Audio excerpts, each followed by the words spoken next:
ప్రియమైన దేవుని సంగమా, బలహీనతల యందు ప్రభువుని స్తుతించాలి.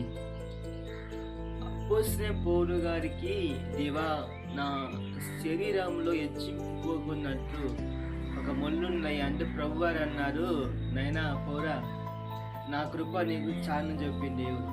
ఈ రోజున మనకి ఎన్ని బలహీనతలు ఉన్నా, ఎన్ని రోగాలు ఉన్నా, ఎన్ని సమస్యలు ఉన్నా, ఎన్ని పరిస్థితులు ఉన్నా ప్రభువుని స్తుతించడం మానవద్దని రాజులకి కుడుపులో వచ్చి కుక్కలు వచ్చి తాగినా కానీ ఆ యొక్క పరిస్థితుల్లో కానీ అంత బలహీనతలో కానీ ఆ రాజులు గారు ఏ విధంగా ప్రభువుని స్తుతించాలో మనం కూడా ఎన్ని సమస్యలు వచ్చినా, ఎన్ని బలహీనతలను ప్రభువు మనం స్తుతించాలి. యోబు జీవితంలో గమనించినప్పుడు, దేవా సాతాను వచ్చి ఒళ్ళంతా అధికారం అనుకొని నన్నెత్తునకు కురుపుతో మొట్టినా కానీ ఆ పరిస్థితిలో ఆ బలహీనతలు ప్రభువుని స్తుతించారని రాయబడి, ఈ రోజున యోబు వలె, రాజుల వలె, అపోస్తలుడైన పౌలు గారి వలె, ఇలా భక్తుల వలె మనం కూడా ఎన్ని బలహీనతలు వచ్చినా, ఎన్ని శోధనలు వచ్చినా, ఎన్ని సమస్యలు వచ్చినా బలహీనతల్లోనే మనం ప్రభువుని స్తుతించాలి.